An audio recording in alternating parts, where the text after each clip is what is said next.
La matinale écho de Radio Classique avec Stéphane Pedrazzi. Comment j'ai réussi reçoit ce matin Marco Petrelli, président de l'Arbre Vert. Bonjour. Bonjour. Merci d'être avec nous. C'est une marque de produits d'entretien écologique créée il y a un peu plus de 20 ans. Vous êtes leader sur votre créneau. 10% de part de marché dans les liquides vaisselle, 3,5% de part de marché dans les lessives. Quel est le potentiel de ce créneau des produits d'entretien verts ? C'est un potentiel important parce que tout le monde aujourd'hui, et en particulier les jeunes, se tournent vers ce type d'offre. Ouais, la majorité des produits d'entretien achetés en France sont encore des produits classiques, c'est-à-dire non écologiques. Qu'est-ce qui freine l'adoption de ces produits par les consommateurs ? Est-ce que c'est une question de prix, d'efficacité ? Il y a encore des idées reçues. On dit les produits verts, les produits bio ne sont pas aussi efficaces que les produits issus de la chimie. C'est un ensemble des choses que vous avez évoquées. Bien évidemment, les consommateurs sont ancrés aux marques qu'ils ont toujours utilisées, donc ce n'est pas évident de les faire bouger. Et puis c'est vrai que les marques éco-conçues ont la réputation de coûter cher et performer moins. Et vous avez en face de vous des groupes extrêmement puissants, les grands lessiviers américains notamment. Est-ce que c'est facile pour vous, face à ces géants de l'industrie, notamment américains, de se faire une place dans les rayons des supermarchés ? Ah non, pas du tout, pas du tout. C'est une activité au quotidien avec un ensemble de personnes dans l'entreprise, à partir de l'usine pour arriver aux commerciaux qui sont tous les jours sur le terrain. Et c'est surtout une coopération avec nos clients d'un côté et un échange avec les consommateurs qui ont commencé à nous connaître en 2003 avec notre premier produit et nous ont suivis, accompagnés, ils ont compris la philosophie de la marque qui est très rigide, très stricte et donc ça c'est très apprécié. Pourtant vous avez une notoriété assez importante, on va le dire, sur ce segment de marché. Est-ce que ça n'est pas suffisant pour convaincre les géants de la distribution de vous référencer ? Non, on les a tous convaincus.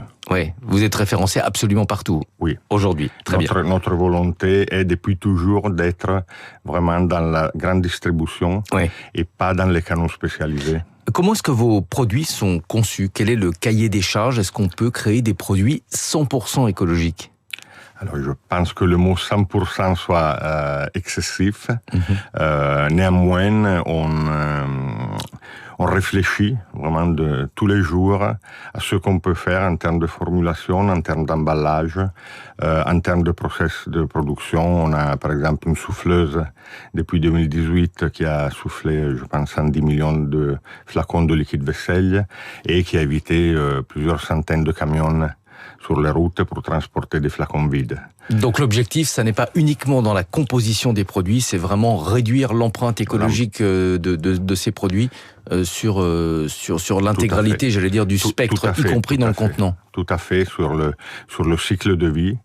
Donc en amont, comme je disais par exemple, sur les achats, et en aval sur la possibilité de recycler au mieux nos emballages et bien évidemment donc tout ce qui concerne notre produit et l'eau parce qu'il est quand même rejeté dans l'eau à la fin, c'est primordial dans la philosophie de formulation. Quelles sont les substances qui sont couramment utilisées que vous avez décidé de bannir complètement ?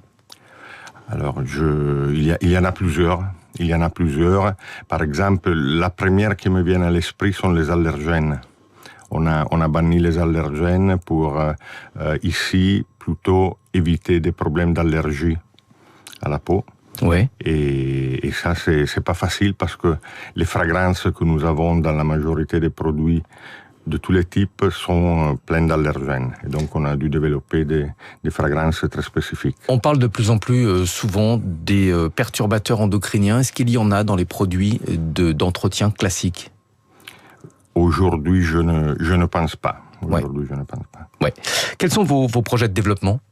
On en a beaucoup. Oui. Je pense qu'on n'a pas le temps de tous les évoquer, mais on a des très beaux projets en entretien, surtout en termes de nouveaux emballages. Et puis on a pas mal de choses qu'on fait aussi dans le monde de la beauté hygiène. Et là, on va lancer une nouvelle gamme de produits douches cette année. Et puis on a plein d'activités qui vont un peu en parallèle avec le développement de produits, qui sont liés à notre politique RSE. Et donc notre engagement à 360 degrés. Une dernière question, les produits d'entretien solides, c'est quelque chose qui se développe de plus en plus. Est-ce que c'est un créneau que vous allez... Nous avons un solide vaisselle, donc pour faire la vaisselle à la main. Nous sommes très présents depuis toujours dans la poudre, dans la lessive en poudre, et c'est effectivement un créneau qu'on regarde beaucoup. Merci beaucoup Marco Petrelli, président de l'Arbre Vert, marque de produits d'entretien écologique, bien sûr, créée il y a un peu plus d'une vingtaine d'années. 6h44 Merci sur Radio Classique. Luc Ferry nous a rejoint, il va nous expliquer ce matin l'origine d'une expression à chaque jour.